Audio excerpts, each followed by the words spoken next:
हाँ dear student, यहाँ पे देखो एक नीट लेवल का क्वेश्चन है और 12th लेवल का है। ये आपकी 12th में से है, बहुत इजी क्वेश्चन है।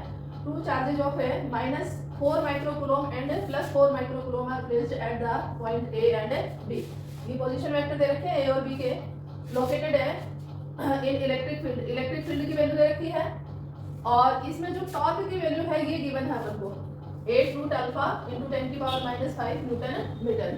तो यहाँ पे अपन को एक टॉर्क फाइंड आउट करना है और इससे कंपेयर करना है। तो अल्फा की वैल्यू क्या आएगी ये अपन को देखना है। तो सबसे पहले अपन को क्या चाहिए, पोजीशन पॉइंट दे रखे हैं तो पोजीशन वेक्टर निकालना पड़ेगा। ये अपने पास में सिस्टम है ए एंड बी का। इसके पोजीशन कोऑर्डिनेट हैं, इसके हैं 1 क्या था ए का 1 0 एंड 4 और बी के पोजीशन है, इसके कोऑर्डिनेट है 2 -1 एंड 5 और यहाँ पे जो चार्ज रखा हुआ है ये -4 माइक्रोकूलम है और यहाँ जो चार्ज रखा हुआ है ये प्लस का 4 माइक्रोकूलम है। तो ये देखो सिस्टम ऑफ चार्ज बन रहा है, यानी डाइपोल बन रहा है। तो डाइपोल इलेक्ट्रिक फील्ड में है तो डेफिनेटली टॉर्क लगेगा। तो अपन को टॉर्क की वैल्यू फाइंड आउट करेंगे। अब आपको पता है कि टॉर्क इज इक्वल टू क्या होता है, ये वेक्टर क्वांटिटी है और डाइपोल मोमेंट की डायरेक्शन होती है नेगेटिव टू पॉजिटिव। तो ये डायरेक्शन अपने पास में है डाइपोल मोमेंट की और टॉर्क की वैल्यू क्या होगी P क्रॉस E। अब अपन को P की वैल्यू चाहिए, E तो गिवन है तो P एक्चुअल में क्या होता है, देखो एनसीईआरटी के अकॉर्डिंग आपका P था Q इंटू 2A। तो 2A यदि आपको डिस्टेंस दी हो तो 2A वर्क होता है, लेकिन यहाँ पे 2A की बजाय अपन को ये पोजीशन वेक्टर निकालना पड़ेगा B2A। ये B जो है ये फाइनल पॉइंट है और A जो है वो इनिशियल पॉइंट है। तो पोजीशन वेक्टर यदि अपन R की बात निकालें तो R क्या आएगा, देखो ये हो जाएगा 2 - 1 I कैप और ये होगा -1 - 0 J कैप और 5 - 4 K कैप। तो ये वैल्यू आपकी क्या आ रही है I कैप -J कैप और K कैप। तो ये तो R की वैल्यू आ गई। अब 2A की जगह अपन क्या यूज करेंगे, R यूज करेंगे। Q की वैल्यू गिवन है तो इसमें केवल मैग्नीट्यूड लेते हैं 4 माइक्रोकूलम। तो ये आ जाएगा P is equal to 4 into 10⁻⁻6 micro की और ये I कैप माइनस है J और K कैप। तो ये P की वैल्यू आ गई है। अब यहाँ पे आप फाइंड आउट करेंगे टॉर्क, तो P की वैल्यू पुट करिए और E की वैल्यू पुट करिए। ये हो जाएगा 4 into 10⁻⁻6 I cap minus J cap और प्लस K कैप। E यहाँ पे देखो क्या है तो E की वैल्यू पुट कर देते हैं।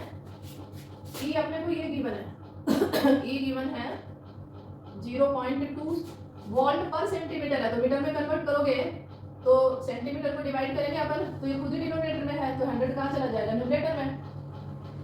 तो ये हो जाएगा 20 वोल्ट पर मीटर। सेंटीमीटर को मीटर में कन्वर्ट करा तो ये वैल्यू आ गई और इसकी डायरेक्शन गिवन है I कैप। इलेक्ट्रिक फील्ड की डायरेक्शन है एक्स एक्सिस में, तो इसको अपन लेंगे I कैप वोल्ट पर मीटर। तो ये अपने पास में हो जाएगा 20 I कैप। अब देखिए 20 और इसको तो डायरेक्ट मल्टीप्लाई कर दो आप। तो 20 और 4 को मल्टीप्लाई करेंगे तो क्या हो जाएगा 80 10⁻⁻6 या डायरेक्ट में कर सकती हूँ 8 इंटू 10⁻⁻5 या एक जीरो जो है वो इसकी एक पावर से मैंने बैलेंस कर दी है। और ये हो जाएगा I और I का क्रॉस प्रोडक्ट करेंगे तो ये 0 होता है और ये हो जाएगा -J क्रॉस I और K क्रॉस I। तो ये वैल्यू आप निकालिए, ये आ जाएगा 8 इंटू 10⁻⁻5 और J I का क्रॉस प्रोडक्ट लेते हैं अपन तो -K आएगा और माइनस माइनस प्लस हो जाएगा तो ये तो K कैप हो गया और K I अपने पास में क्या आएगा J, तो ये J कैप हो गया। तो ये वैल्यू आपके पास में टॉर्क की आ गई और गिवन क्या है आपको यहाँ पे देखो ये टॉर्क आया है वेक्टर फॉर्म में। इसका यदि आप मैग्नीट्यूड लेंगे तो टॉर्क का मैग्नीट्यूड हो जाएगा 8 इंटू 10⁻⁻5। दोनों डायरेक्शन में सेम मैग्नीट्यूड है तो ये आपको पता ही है x² + y² + z² का अंडर रूट अपन करते हैं तो दो ही डायरेक्शन अपने पास में है K और J।